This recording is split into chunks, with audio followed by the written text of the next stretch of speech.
Keep watching The Politics every Friday, 12 p.m. Eastern Time on New York Parrot TV, the voice for humanity.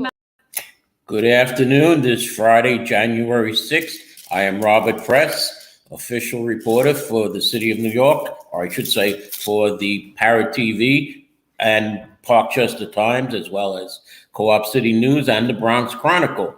So I have a lot on my plate, and there's a lot to talk about today. As I said, today is January 6th, and all of you should know what happened 2 years ago. The Capitol of the United States was stormed. 960 people have already been tried and convicted, including 50 New Yorkers. And what's going to happen now, they have that on their record. And we have a congressman who is introducing a bill that anybody who has participated in the insurrection, as it's called, that they cannot run for office. All right, now that's almost like people in the past. I'm wondering if a future president will change that, because as we know, people were arrested for having marijuana, selling it.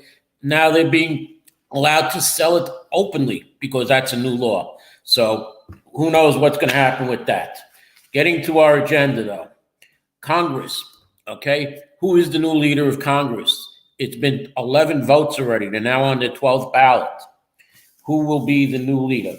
Well, 218 votes of Congress people are needed to be the speaker. There are 410, I believe. I don't have the exact number.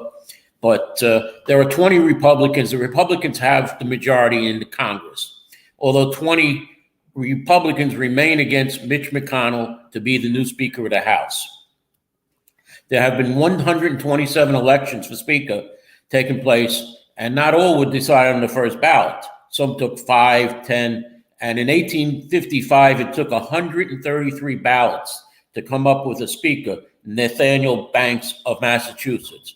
Will it take 133 ballots to come up with a new Speaker here? I don't know. Nobody knows. It's all up to these 20 Republicans to either go with Mitch McConnell or Mitch McConnell to say, I will step down and endorse another Republican. So it's most likely a Republican will, or these 20 Republicans will defect and put Hakeem Jeffries from Brooklyn, who is a Brooklyn Democrat congressman, in power.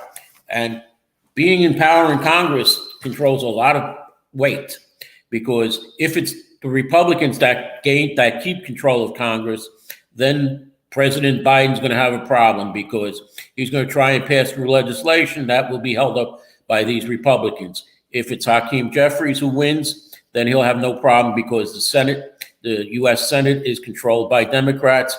Our own Chuck Schumer of New York is the Senate Majority Leader, and it would be nice to have two New Yorkers controlling the Congress and Senate. All right, we would get hopefully a lot more money for New York City, New York State, but we have to wait and see. Next, there is problems. If you look outside, and I'm looking outside my studio right now, and I see a gloomy, rainy day. And in California, they've had 4 days of rain. What's happening is flooding is becoming terrible. The snow is dropping off the mountains, turning into rain and flooding the low-lying areas.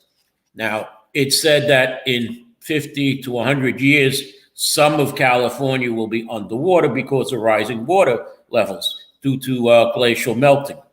Here in New York City, Mayor Bloomberg did a study back in 2015, because that was after Sandy, where on the west side of the Bronx, the Hudson River Metro North line flooded. What happened also was that the transformers were burned out and had to be moved to higher ground. It's okay if the tracks flood because the water will recede. However, the prediction by Mayor Bloomberg's committee was that by 2050, we should have at least 2 to 3 more feet of water water level rise by that much. Going back to Congress now, do you get to be a congressman or even a New York State assemblyman by lying? What do I mean by lying? While the Oops, wrong piece. All right. George Santos has been accused of lying on his resume. And there is Congressman Richie Torres is trying to get a law that'll say that you can't lie on your resume. If you do, you won't be seated. And then we have in the New York State Assembly, Lester Chang, who won an election, but there were claims that he did not live in the district. Why didn't the Board of Elections catch this, though? Because that's something the Board of Elections is supposed to be, checking on residency, or his opponents. Why didn't they challenge his residency in court? Well, that's not for me to know. That's up to them. Moving into Governor Hochul. She has a problem with her chief judge, Hector LaSalle. There are 12 state senators who have openly opposed his nomination. They are state senators Mike Gianaris, the deputy leader of the state senate, Christian Gonzalez, Julia Salazar, Jabiri Brisport, our own Gustavo Rivera, Robert Jackson, who represents part of the Bronx now, Samara Brauch, Mitchell Hitchley, Rachel May, Cordell Clear, Leah Webb, and Jessica Ramos. Most of them are progressives. So it appears that the conservative judge, LaSalle, is being held up by these 12 state senators. Will more join them? We actually also have a new Bronx state senator who covers Parkchester, Castle Hill, Throgs Neck, and parts of New Rochelle, in the name of Natalia Fernandez. Congratulations, State Senator Fernandez, but we're going to have to see how you're going to vote. Are you going to vote with the progressives, or are you going to vote with the conservatives? That's a big question, because State Senator Fernandez, as an assembly member, was a progressive. However, she is now the Bronx Democratic County Committee chair, which means that she probably is no longer that progressive as she was, because she's now a part of the county organization. So we wish the best for State Senator Fernandez and all the other state senators. Also in the Bronx, we have a new assemblyman by the name of John Sicaro Jr. Congratulations to Mr. Sicaro Jr. on your impressive victory. There's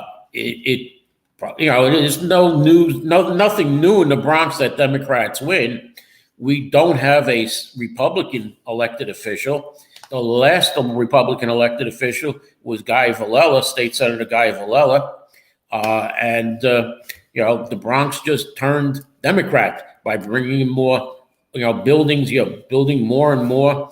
And what's happening now is, with the influx of the new Metro North stations, all of a sudden, Mayor Adams has said, well, we're going to build 6,000 affordable housing units around these stations. So you're going to get 3,000 at Morris Park, which is in Community Board 11, and you're going to get 3,000 at the Parkchester Van Ness station, which is half of it is in Community Board 9 Parkchester, and the other side is in Community Board 11. Last night, there was a meeting of the Housing Committee, and the Housing Preservation Committee, HPD, Housing Preservation Development person was there, Mr. Ted Weinstein, who I was able to ask, what is going to happen with these new, 6,000 units? At least 4,000 will be in Community Board 11. You're talking now that they'll be affordable, and with new City Council Regulation 1211, if any new building gets city financing or tax breaks, they must set aside 15% of the building for homeless people who are in shelters. Now, I asked him a question. He says, well, we don't know where the financing, just like the Metro North person, when we had a Metro North virtual session, they're all saying, well, we don't know, and we don't know. All right, so that's the answers we're getting. We don't know. All right, That's the problem here. Nobody knows what's going on in the city administration. And unfortunately, it's from the top down, because it seems that Mayor Adams is going to be worse than Mayor de Blasio, because he is in control of everything. It appears that he was at the police briefing yesterday with Commissioner Sewell, whatever her name is. And I'll get into that in the second half of the show after the commercial. We'll go over the police report. But, going back to the problems that Governor Kathy Hochul is having, there are calls for State Senate Democratic Party leader, Party Chair Jake Jacobs, to resign, but Governor Hochul stands behind him. Now, Jay Jacobs has said that the reason Democrats did not do that well was because there was a strong Republican turnout and competitive primaries, not the fault of the party leaders, because of what happened in the June primary, August primary, and November election. He has put out a 10-page report where he points to the robust turnout by Republicans. He says that 62.8% of Republicans in New York State voted, compared to only 47% of Democrats. He also blames redistricting for some of the losses to Republicans, and that Republicans focused on a major issue of crime. Here in the Bronx, however, everything went the Democratic way, as Bronx Democrats outperformed state Democrats by a big margin. So let's give congratulations to our Bronx Democratic Party Chair, State Senator Jamal Bailey. Congratulations, Senator Bailey. Your only loss was in the 33rd State Senate District primary to Gustavo Rivera, who beat the party machine.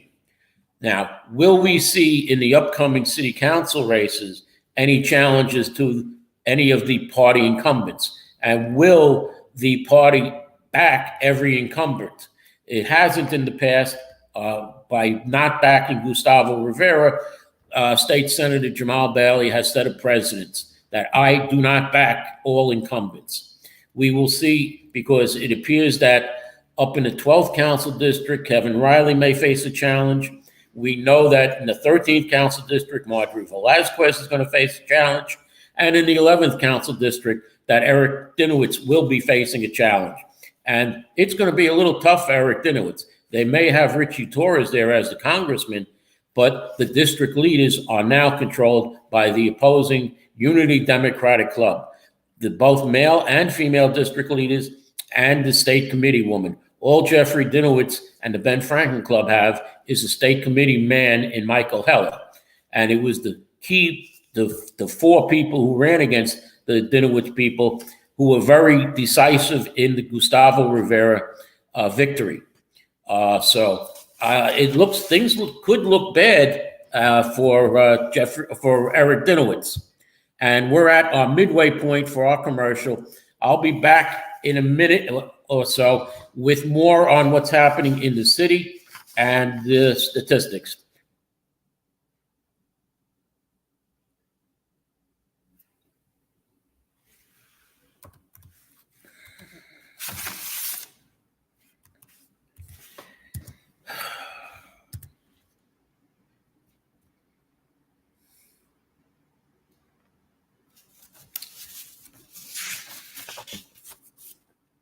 Well, it looks like we're not going to have our commercial. So let me go into Mayor Adams. All right, Mayor Adams is looking for a rat czar because the city has too many rats. Why does he say that? Oops, we're at the 15-minute mark. We're at the halfway mark. So can we have the commercial, Mr. Producer?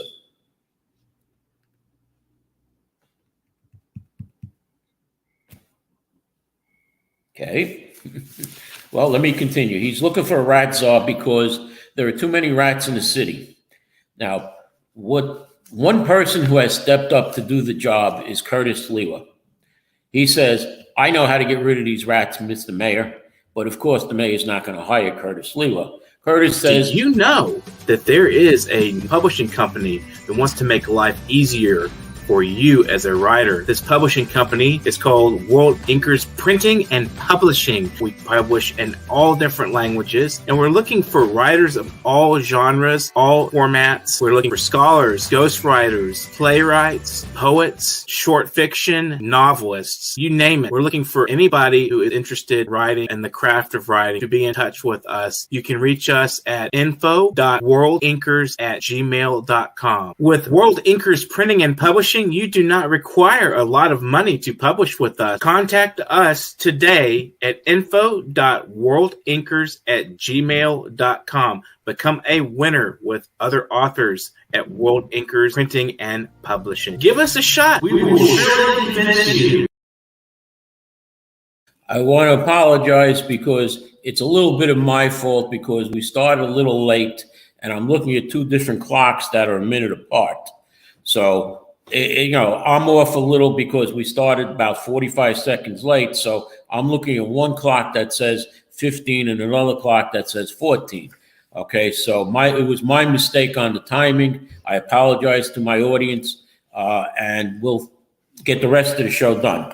Now, going back to Mayor Adams. There is lots to talk about Mayor Adams. He has finished his first year. On my Facebook page, 100%, I asked people to grade Mayor Adams. Grades came in because the mayor graded himself as a B+, that he was getting stuff done, but more stuff needs to get done. Ratings came in for the mayor. I think there was only one B, a lot of C's, D's, E's, and mostly F's. Okay. I do not give the mayor an F. I don't give him a B+. I give the mayor a C-. Okay, there is lots that he could have done, lots that he can't do, and the big problem is crime. He needs to stop crime. The city just had, or I should say the mayor and police commissioner just had their year-end meeting about crime. I did not attend because I did not want to agitate the mayor, telling him about Bronx crime and how crime is higher in the Bronx than the rest of the city. Because what was said was that while the gun shooting and murders have dropped, it hasn't really dropped that much in the Bronx. Murders dropped overall 11%, the mayor and commissioner said. However, overall crime increased 22%. The mayor says it was much higher. It was 45% mid-year, but it was brought down by the end of the year. I have these two statements, the mayor's transcript of the mayor's announcement of the crime figures with the commissioner and other members of the police department. I also have what the police department puts out every month, their normal figures for crime. And again, crime has gone up with the exception of murders.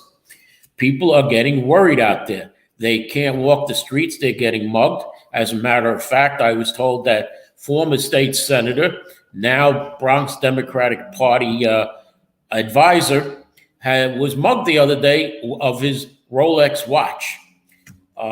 It seems that someone came up to him after he left a certain restaurant near his house and just stole the watch from former Senator Klein. My apology. I'm sorry, Senator Klein. It's gotten that bad, that crime. And I live around the corner from Senator Klein. So when it gets to a neighborhood like where Senator Klein lives, that's a problem. Okay. And it's the 49th precinct, which is the third best precinct in the Bronx. It has the third less crime. Only the 50th precinct in Riverdale, of course, that's known as Hawaii 5-0, and the 41st precinct in the South Bronx. I believe it's the 41st. I could be wrong. It could be the 42nd. I don't have the stats in front of me, but one of those two precincts also has a very low crime rate. You're looking at precincts that are low in crime, yet crime is happening. Now, I don't know if Senator Klein reported it or not, but as I said on a previous show, when I asked former Commissioner Shea how much crime goes unreported, he said, well, we can't gauge how much crime goes unreported, but he said that much crime goes reported. And then all of a sudden, Mayor de Blasio, who was sitting next to him, looked at him and reading his lips, I could hear him say, "What the?" And I could say the word here, but I'm not going to. It's a word that rhymes with duck.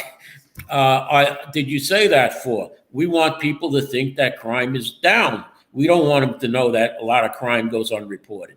And I'm sure Mayor Adams doesn't want people to know that. He says, we know we have more to do. New Yorkers must not only be safe based on stats, but they must feel safe in their neighborhoods. And Mayor Adams, a lot of people do not feel safe in their neighborhoods. This goes back to even before you, under Mayor de Blasio, because I used to, I used to attend these meetings where the mayor and the police commissioner and the staff, you can see on my 100% page, the Facebook page, the picture of safest best city with Mayor de Blasio, Police Commissioner Shea, and some of the high-ranking police officers.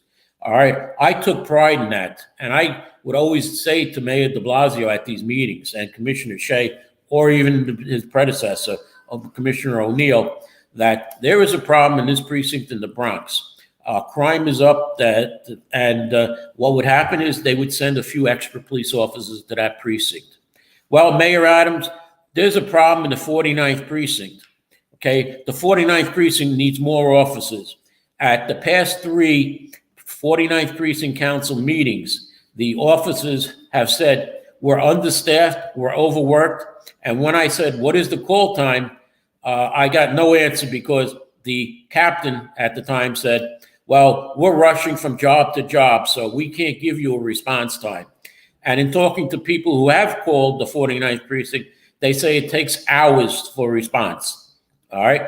As a matter of fact, there was one incident where there was a bloody shirt thrown over someone's yard into their bushes. And when the person called the 49th precinct, they were told, just throw it away.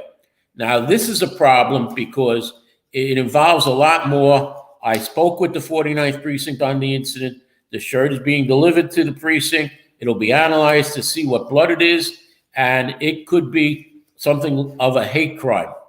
All right, I'm not going to go into a little more details because we don't have the facts yet. But I'm just telling you, there's problems in the 49th precinct, Mayor Adams, and you might have hate crimes starting to come in the 49th precinct. So the 49th precinct needs more officers, Mayor Adams, as well as other precincts in the Bronx. I know you're understaffed in the police department, but you have to hire more police officers. People have to feel safe. All right, now, we also are in the midst of a possible nurse strike. 8 of the private hospitals in New York City, which includes Montefiore, who is the largest employer in the Bronx. Now, Montefiore has their headquarters, their main hospital is their original hospital is on East 210th Street and Gun Hill Road in the Norwood section. Now, will it be just that building that goes on strike, or will it be the other parts of Montefiore here in the Bronx, which includes Einstein Hospital and the Wakefield campus on 233rd Street? Now, that's 3 major hospitals in the Bronx. If the nurses go on strike, there could be a big problem health-wise here. Jacoby Hospital, which is right next to Einstein, already is overpopulated. They have problems there with understaffing. I myself tried to get into the dental unit, and I was told there are no appointments, and the head of the dental unit said that it's a 1-year wait. You know what? Go elsewhere. Don't come to Jacoby for any dental issues. All right. We know from what's happening at Jacoby where the mayor has to put prisoners, he's trying to put prisoners in a just home situation where once Rikers Island closes, they're going to have to find a place to handle prisoners who have problems health-wise. And what are you going to do? Put them in the city hospitals, and Jacoby is one of them. You're going to put them inside a community that has low crime, all right? And you're going to have these people put in there based on their illness and not their crimes that they committed, all right? There's been fights back and forth over this. There is a Facebook group and parents who live around Jacoby Hospital who who are fighting this. It's called 1900 Seminole Shut It Down. All right. I am a part of that group, and I oppose it because I live 7 blocks from Jacoby Hospital.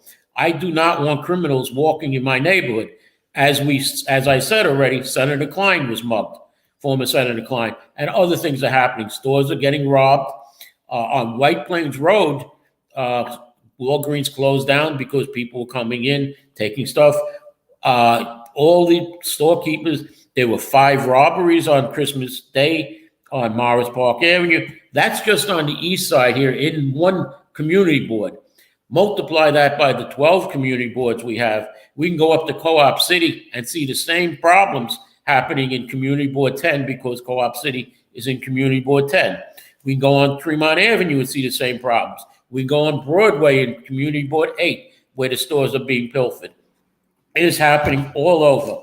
And what is the problem? Well, my final note will be that President Biden has a new southern border policy. He says that he will accept 30,000 migrants a month from 4 nations, Cuba, Haiti, Nicaragua, and Venezuela. That's fine, President Biden, but how are you vetting these people? It's crazy. As you hear in the background, a police car is going by to a call. That's what they're doing. They're going from call to call. So let me just close the show right here now. I'm sorry if I ranted a little. Next week, we'll get back into politics. And thank you for watching. I have about 20 more seconds to close the show. And thank you, Kevin. And thank you, Ephraim, for commenting. It looks like the 45th precinct has an additional 28 officers, according to Kevin. So we'll see. How many officers left, though, the 45th precinct, Kevin? That is the big question. More officers are leaving than are coming in. So if you have 10 officers leave and get 6 new officers, you're still down 4 police officers. And we're at our end of the show. Thank you for watching.